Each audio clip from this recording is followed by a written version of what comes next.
ಉತ್ತರ ಕರ್ನಾಟಕ ನ್ಯೂಸ್. ಇದು ಕನ್ನಡದ ಉಸಿರು.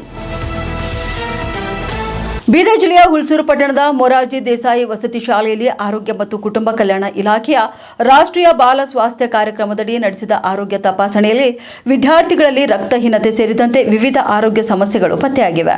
ತಪಾಸಣೆ ವೇಳೆ ಹಲವು ವಿದ್ಯಾರ್ಥಿಗಳಲ್ಲಿ ರಕ್ತಹೀನತೆ, ಹದಿಹರೆಯದ ಆರೋಗ್ಯ ಸಮಸ್ಯೆಗಳು, ಚರ್ಮ ರೋಗ, ಗಂಟಲು ತೊಂದರೆ, ದಂತ ಸಮಸ್ಯೆ ಹಾಗೂ ಕಣ್ಣಿನ ತೊಂದರೆಯ ಲಕ್ಷಣಗಳು ಕಂಡುಬಂದಿವೆ. ಇನ್ನು ಹೆಚ್ಚಿನ ಚಿಕಿತ್ಸೆ ಮತ್ತು ತಜ್ಞರ ಸಲಹೆ ಅಗತ್ಯವಿರುವಂತಹ 50 ವಿದ್ಯಾರ್ಥಿಗಳನ್ನು ಹುಲ್ಸೂರು ಸಮುದಾಯ ಆರೋಗ್ಯ ಕೇಂದ್ರಕ್ಕೆ ಶಿಫಾರಸು ಮಾಡಲಾಗಿದೆ ಎಂದು ರಾಷ್ಟ್ರೀಯ ಬಾಲ ಸ್ವಾಸ್ಥ್ಯ ಕಾರ್ಯಕ್ರಮದ ವೈದ್ಯಾಧಿಕಾರಿ ಡಾಕ್ಟರ್ ಗೋಪಾಲ್ ಪೊದ್ದಾರ್ ಅವರು ತಿಳಿಸಿದ್ದಾರೆ. ಶಾಲಾ ಮಕ್ಕಳ ಆರೋಗ್ಯದ ಕಾಳಜಿ ಬಗ್ಗೆ ಕಾಲಕಾಲಕ್ಕೆ ತಪಾಸಣೆ ನಡೆಸಿರುವುದರಿಂದ ಆರಂಭಿಕ ಹಂತದಲ್ಲೇ ಕಾಯಿಲೆಗಳನ್ನು ಪತ್ತೆ ಹಚ್ಚಿ ಸೂಕ್ತ ಚಿಕಿತ್ಸೆ ನೀಡಲು ಸಾಧ್ಯವಾಗುತ್ತದೆ ಎಂದು ಅವರು ತಿಳಿಸಿದ್ದಾರೆ. ವಸತಿ ಶಾಲೆಯಲ್ಲಿ ವಿದ್ಯಾರ್ಥಿಗಳಿಗೆ ಗುಣಮಟ್ಟದ ಹಾಗೂ ಪೌಷ್ಟಿಕ ಆಹಾರ ಸಮರ್ಪಕವಾಗಿ ನೀಡುತ್ತಿಲ್ಲ.